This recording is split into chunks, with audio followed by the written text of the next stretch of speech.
Gather ye round, and I shall tell you the tale of the stout islanders off the mainland who built up a society from ruin, and the cunning boy named Spike who bravely faced demons to meet his destiny.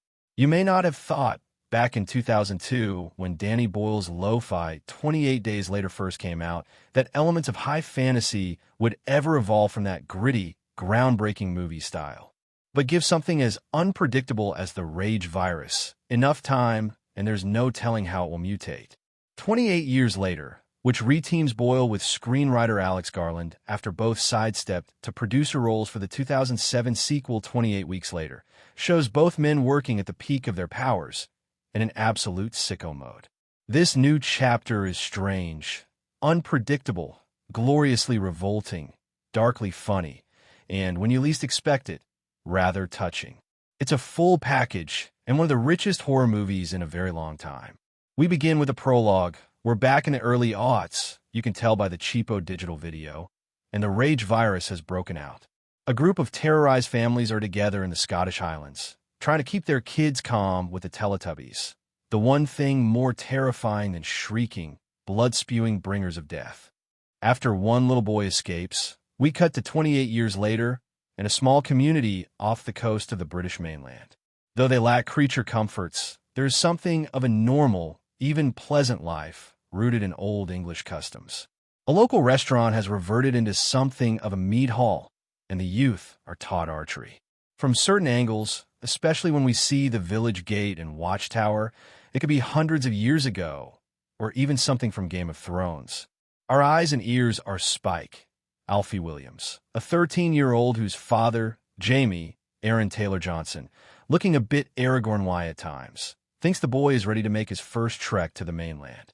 When the tide is low, there's a natural causeway, though if you get caught in the water, the current will drag you out to the ocean, but quick trips are essential for the village's supplies.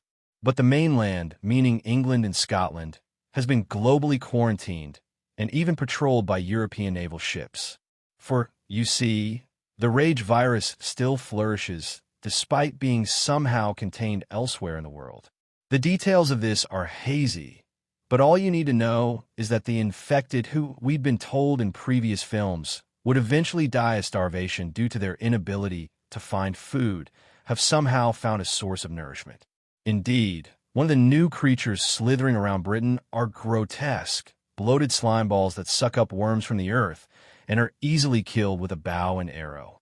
More dangerous, however, are the alphas, variants of the fast-moving infected we already know, but now bigger, stronger, and more difficult to kill. And also extremely naked.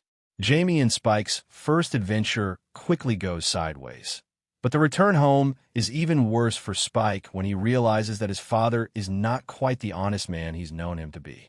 A recurring theme in the series after 28 weeks. Meanwhile, Spike's mother, Isla, the always spectacular Jodie Comer, has grown increasingly ill.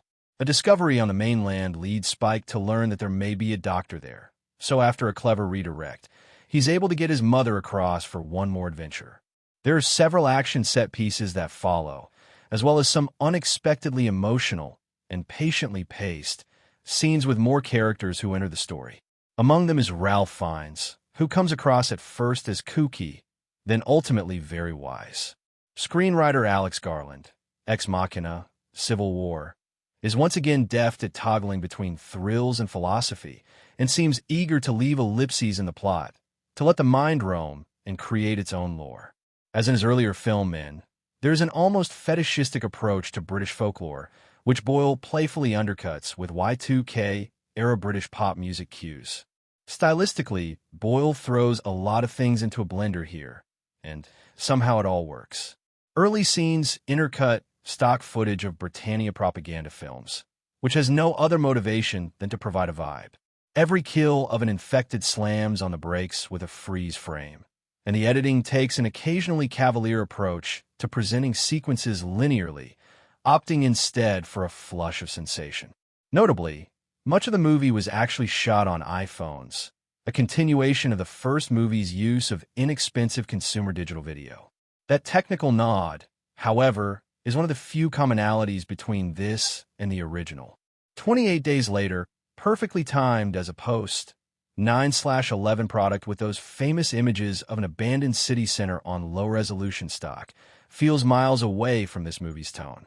For some viewers, that may be a disappointment, but I think it represents a bold step for Boyle and Garland, especially with more movies in this world already in the pipeline. So prepare for more gruesome kills, more gross-outs, more insight into how a society might actually look a generation after an unfathomable event. These movies are clearly infectious. Great, eh?